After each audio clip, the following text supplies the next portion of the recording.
Welcome everyone to my top 20 games of 2015. Unlike 2014, there were several games that I was really hyped for going into the year, and a few more that were added as the year went on. In the end, looking back, about 50-50 of those games ended up living up to the hype, and there was quite a few that were honestly disappointments.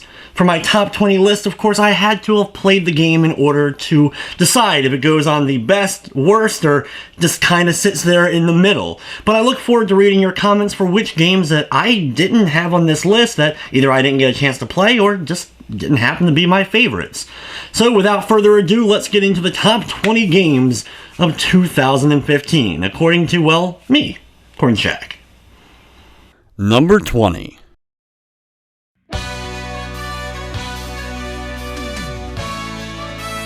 Chroma Squad is a turn-based tactical strategy RPG where you're playing as a group of actors who are working on a Power Rangers-esque show, and after a falling out with the director, they go on to create their own show and their own studio. And each of the battles in the game are episodic, basically episodes from the television show, and you have to worry about things like, is your fan rating high enough? So you have to do certain things in battles to increase the fandom of your particular show. And it blurs the line between what's going on for the TV show and what's going on with the real daily lives of the particular characters. You get to name your squad and your special moves, your giant robot, and even the colors of the particular rangers that each of your characters are. And it isn't the best tactical game out there, but its uniqueness and some of the really cool elements of creating this show and dealing with the fandom and all that makes Chroma Squad a really fun game to play through. Number 19.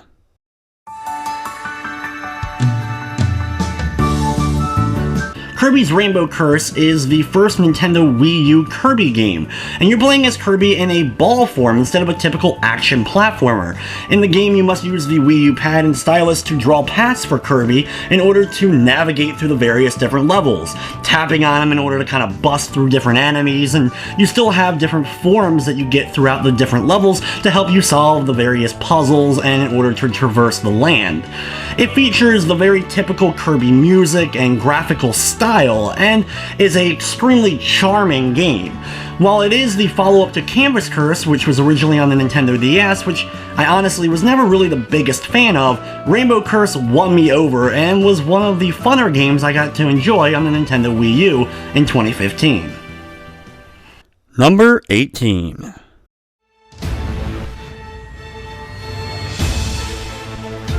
Resident Evil Revelations 2 is far from my perfect dream Resident Evil game, but it's a nice change of pace from Resident Evil 6 released a few years ago. And I have to admit, I was going to be biased for this game regardless because I got to play as Claire Redfield and Barry Burton again, my two favorite Resident Evil characters in one game. Though it was released episodically, thankfully they were released kind of like 1 week after one another, so it wasn't really a big wait between. The game features enough horror, action, and puzzle elements to keep old and newer Resident Evil fans going, and the story that was told added some pieces to the lore that we hadn't quite known yet, and just honestly getting to see Claire and Barry in action again, and some really cool moments, especially for Barry, near the end of the game, made the experience worth playing through. Number 17.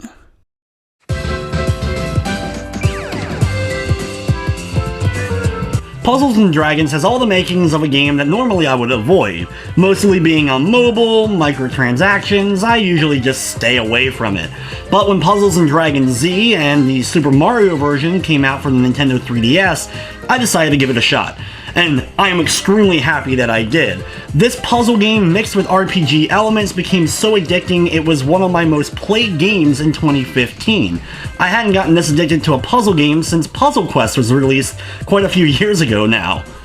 The Mario version of the game was actually surprisingly difficult, and I found myself struggling for long periods of time until I figured out what exactly worked and didn't work for each of the different enemies that I ended up battling, and getting the exact right set of moves that I should be focusing on was really the determining factor on whether or not I was able to continue advancing.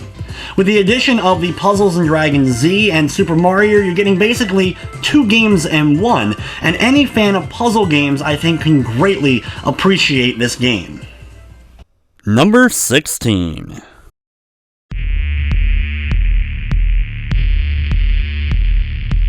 2015 was another great year for independent developers. Axiom Verge kind of took me by surprise and came out of nowhere when it was initially released. Being a longtime Nintendo and Metroid fan, it's been really hard waiting for Nintendo to make a new Metroid. With no games currently on the horizon for Wii U, Nintendo 3DS, and most likely won't be seen until the NX, Axiom Verge fills the void quite nicely. Just booting up the game and looking at its graphical style, you'll immediately recall nostalgic memories of Super Metroid. The game not only features great Metroid-style gameplay and exploration, it has a few unique things to it to make it stand out different from Metroid.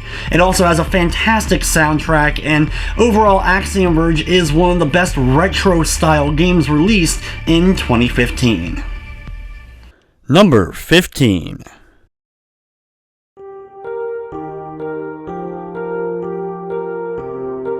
The adventure game genre has really grown over the last few years in popularity, and because of this there's been plenty of independent developers that have tried to make new adventure games, and some have been okay, but a lot of them have just missed the mark. Frambow is one of the best examples of a modern point-and-click adventure-style game that is done right. It is horror-based, so it's not going to be for everyone, but the artistic style, the psychological horror story kept me on the edge of my seat. It was a game that I wasn't expecting too much from. It was getting a lot of hype, and I wasn't sure if it was going to live up to that hype, but as soon as I booted up the game, I was immediately hooked. I had to see where the story was going to go, what new crazy thing was going to be happening on the next screen, and it was a game that I played through in a single sitting, and I regret nothing while playing through it. If you enjoy old school point and click games and you love horror, Frambow is easily one of the better games of 2015. Number 14.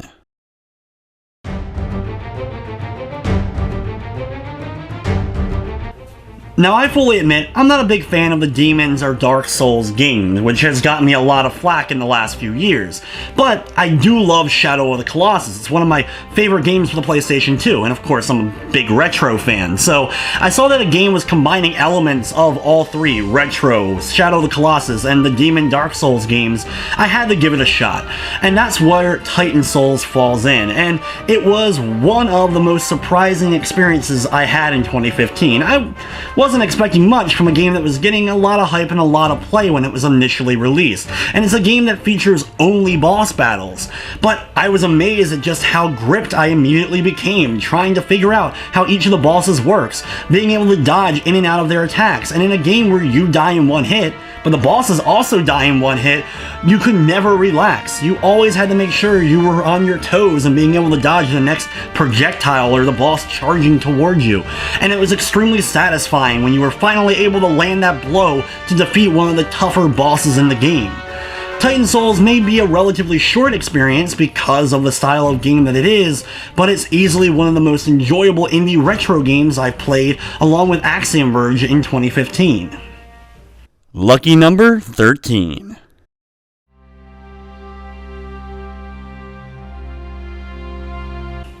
Everybody's Gone to the Rapture is one of those games that can be debated. Is it really a game or not? It's an exploration, story-driven experience is the best way to describe it. An experience.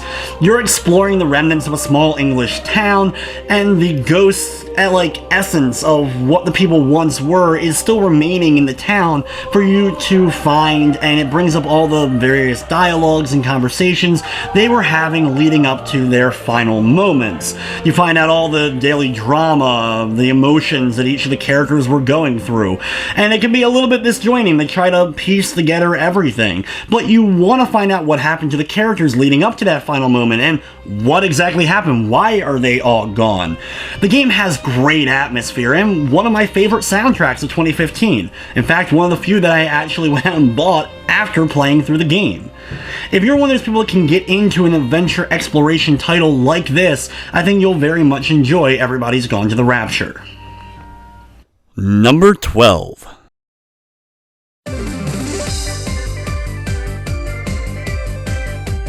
Moko Moko Friends is one of the most adorable games of 2015. It's a dungeon exploring turn-based strategy JRPG, where you're playing as a girl who communicates with plushkins, basically monsters, creatures in this world that are honestly just living, breathing, stuffed animals, and you recruit them and get them to join your party and then use them in the various different battles. Overall, Moko Moko Friends may not do anything really new for JRPGs or like the Pokemon-esque genre, but it's fun and one of the few types of these games released in 2015, and it's one that I'm actually still currently playing now. Number 11.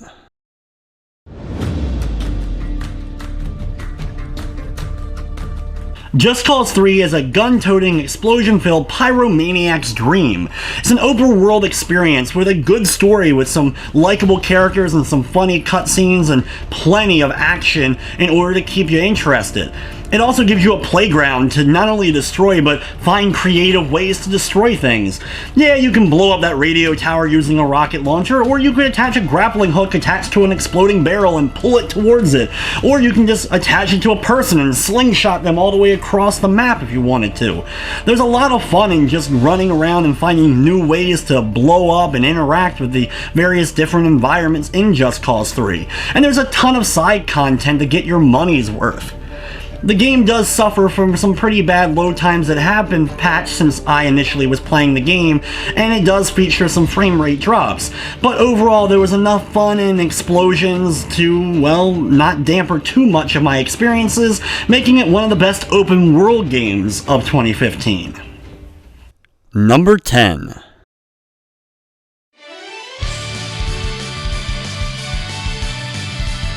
Dragon Ball Z is arguably one of the most popular animes of all time. It has a rabid and passionate fan base that's still alive and well today, with new series being released in Japan and new movies coming out. The fan base is as strong as it's ever been before. Dragon Ball Xenoverse is one of the best Dragon Ball games released in the last 10 years. A game series in general that has seemed to really die in popularity, with sales numbers dwindling. Xenoverse was a welcome change of pace, with a new fighting system, an MMO-esque look to it while not being an MMO, getting to create your own character, picking the race, and customizing with different outfits and clothing, and getting to train with the various different characters from Dragon Ball Z. And while you were still playing through a lot of the same story we played 100 times before in previous Dragon Ball games, you were doing it through a new character's eyes, with a story that tied everything together. It was also the first time we got to see a few of the newer things added to a Dragon Ball game. Overall, Xenoverse was a really fun experience that you could experience by yourself, do co-op or versus matches with your friends, and is easily one of the best Dragon Ball games we've seen in about 10 or so years. Number 9.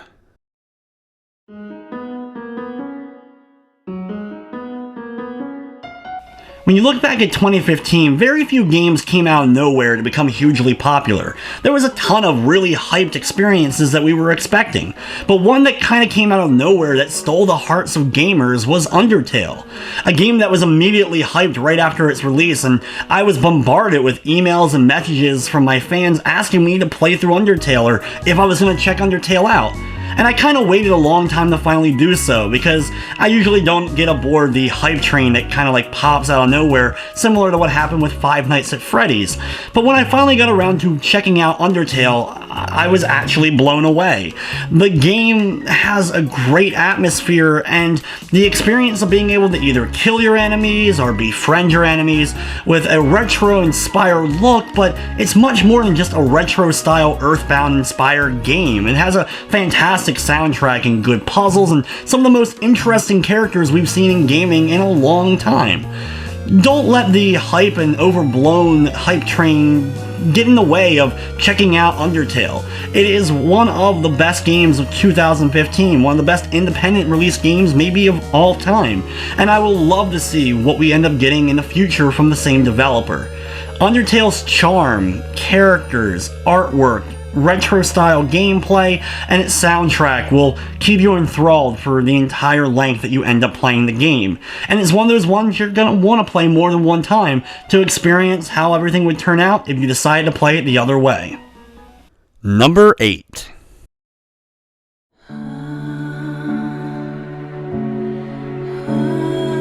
There were very few games I was more hyped for going into 2015 than Metal Gear Solid 5. It's also going to be one of the few games that's ever on my best and my worst list of a particular year.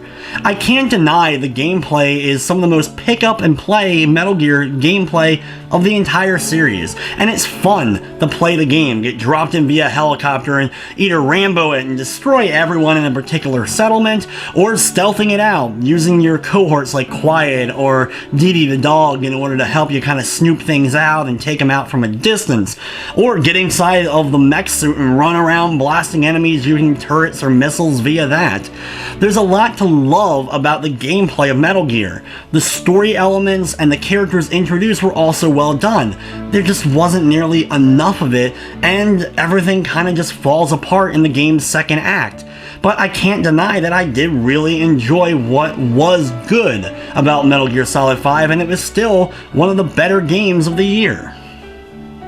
Number 7.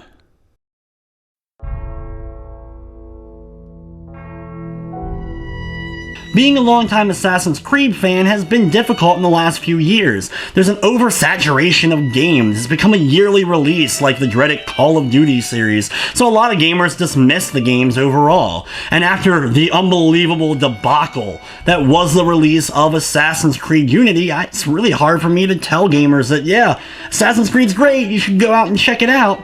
But Syndicate was a welcome game to the series.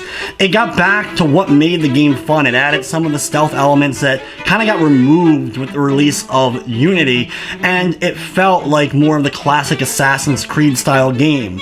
The open world experience of being able to explore and run over the rooftops and using even a grappling hook to go all over the various different buildings in London was a lot of fun. The game featured a bunch of side content to kind of cut up the various main story missions, and the main story mission that was told in Syndicate was one of my favorites of the last few years when it comes to the AC series. It's hard for, I know, a lot of gamers to trust Ubisoft or get back into Assassin's Creed, but if you're willing to kind of forgive a little bit and check out Syndicate, I don't think you'll be nearly as disappointed as you may be if you played Unity when it first launched. Number 6.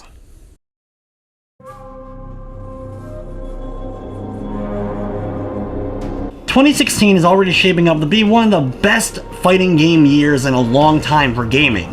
2015, though, really didn't have a whole lot of major fighting games released, but one game not only came out, but stood above all the rest, and that was Mortal Kombat 10. Picking up where Mortal Kombat 9 kind of left off, the game introduces new characters, some of which are the children of some of the long-standing Mortal Kombat characters.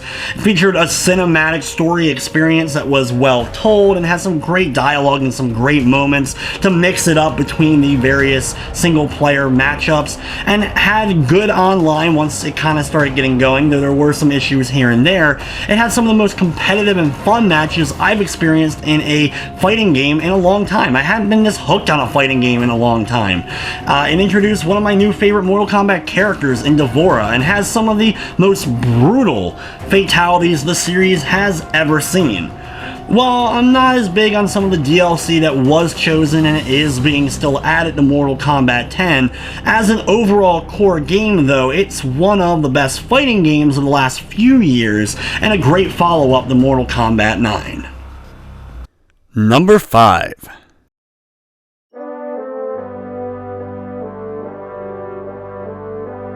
Being a Dragon Quest fan has been difficult in North America, as a lot of the major newer titles for the series haven't even been released here. I was actually pleasantly surprised when they announced that Dragon Quest Heroes would be receiving a North American release.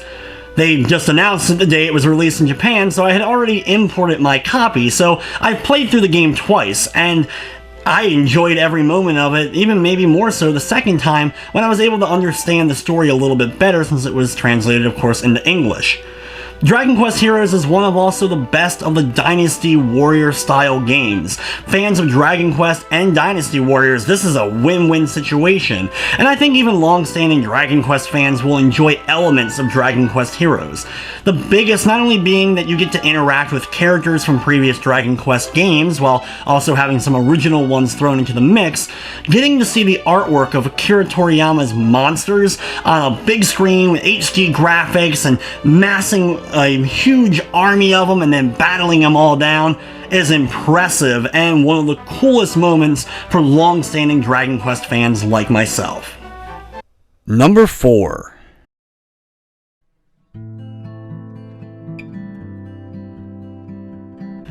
As I've gotten older, I find myself enjoying and appreciating storylines in games much more so than I did when I was younger. And very few, though, still get me on the edge of my seat quite like Life is Strange was able to do. I don't really like episodic games, as I mentioned earlier, but Life is Strange is one that I'm glad I got in on episode 1. It was almost torture waiting for the next episode to come out, and seeing a delay for a particular episode was almost too much to bear, but once the episode finally launched, I realized it was worth the wait, waiting for that episode to finally come out.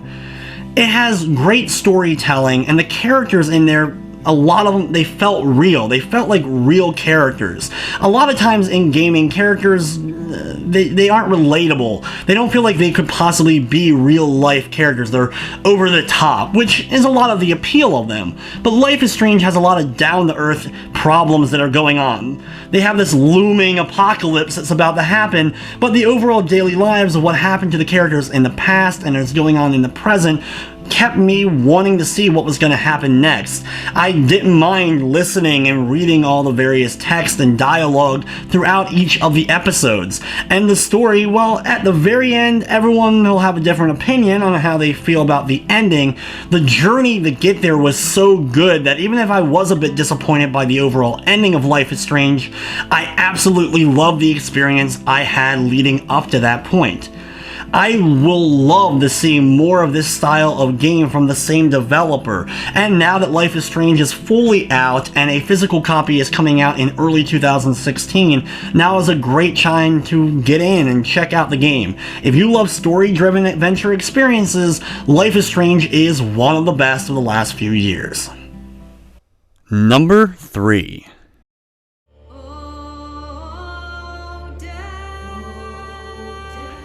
One of my favorite genres of games, as well as my favorite genres of movies, is horror. I love horror of all kinds, from psychological, especially the slasher film, monster movies, well, at least the better monster movies. There's a plenty of sci-fi original stuff that I'm not too fond of, but overall I love horror and the horror genre. And Until Dawn was a game that I started to get excited for, though I felt like I was going to be disappointed by my experience no matter what ended up happening. Until Dawn is an adventure-style horror game that is very story and character and dialogue driven, but it's one of the few games that I felt like my choices actually mattered. There are so many games nowadays that offer choices throughout the gameplay experience, but they don't really amount to much. In Until Dawn, you choose the wrong option, a character may end up dying, and you're never quite sure exactly what's the right choice. And yeah, you can of course replay the game if you want to see what happened and make the other choices, but that first time playing through, each choice was agonizing. Should I go left? Should I go right? Should I stop a machine? Should I not stop a machine? What exactly is going on? You were able to kind of figure out slowly but surely exactly where things were going to go, or at least where you thought they were going to go, but then new elements are thrown in. There was plenty of different genres and types of horror movies that were explored in Until Dawn. Some may see it as a ripoff of all those types, but I see it more of an homage, a tribute to those horror cliches, and they're all done very well though. You want to see what's going to happen as the characters progress. Who is going to potentially be killed? Who is the killer? Is there a killer? Is it something else going on altogether? Until Dawn was easily one of the best story-driven, but also one of the best horror experiences I've had. A lot of horror games now have either gone way too action or are much more niche, like the Five Nights at Freddy's, filled with jump scares, the element of being chased. Until Dawn mixes a lot of different things together in an overall package that I felt made it a great horror experience. Number 2.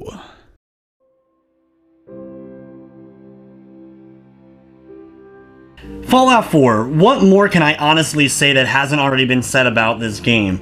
I mean, when they announced that they were doing a countdown, and we all assumed it was going to be a teaser for Fallout 4, people were waiting. They stayed up all night or stopped their work altogether to wait for the countdown clock to tick down before that initial teaser comes out. Hype like that doesn't happen every year with a particular game, and that hype continued from that teaser trailer all the way up until the release.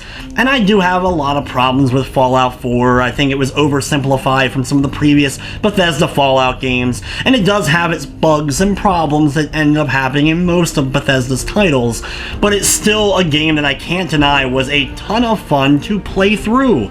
The experiences, the exploration, the monsters, the characters, even though the story ends up being a bit lackluster for the main plot, and I could see a lot of things the way they were going to unfold, it was the side content and the side stories and the side characters that I got to meet that kept things interesting. Doing side quests in a Fallout game doesn't feel like a chore like it does in a lot of other big open world style games. Fallout 4 improved a lot of things in the combat department. Some people may look at it as being more simplified, but I think overall combat felt better than it ever has in the modern Fallout games within Fallout 4. I also have to say that Diamond City is one of the coolest settings for a town in game history. Getting to experience very briefly the world in Fallout prior to the bombs dropping was one of the coolest openings to a game I've experienced in a while. Fallout 4 does have issues, but it's still one of the best games of 2015 and one of the best games I played in the last 10 or 15 years. And the number one game for 2015.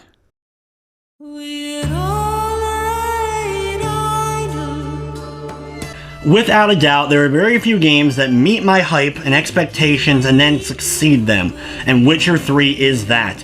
It is by far my favorite game of 2015, one of my favorite games maybe of all time.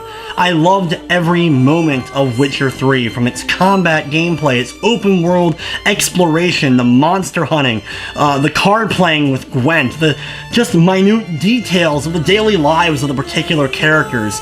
But the main characters and the story-driven side quests is some of the best.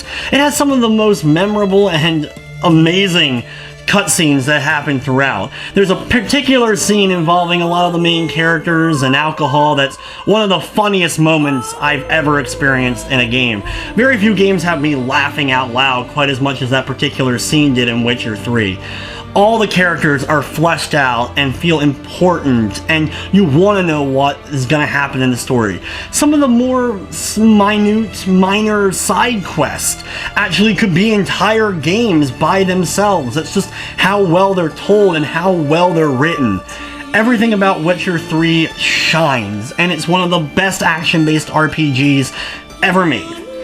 If you're looking for an open world RPG that's not made by Bethesda, Witcher 3 may be your best option. But being the salty kind of gamer that I am, I was blown away from every aspect of Witcher 3, and honestly, that doesn't happen a whole lot with modern games.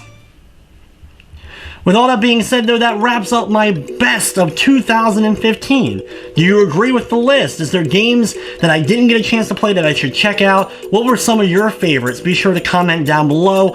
And of course, I'm going to be coming up soon with my worst of 2015 list as well. Maybe some of the games that you loved ended up being disappointing or bad to me. But just like all top 10, 15, 20, 100 lists, it's all opinion. We're all gamers, and that's what makes gaming great. There's tons of different genres and tons of different games out there for everyone's particular taste. What I love and what you love is gonna be different, and that's okay, and that is awesome, and that's what makes being a gamer a lot of fun. But anyway, guys, here's to 2016. Let's hope it's another great year for gaming, and that will wrap up this episode of my top 20 games of the year.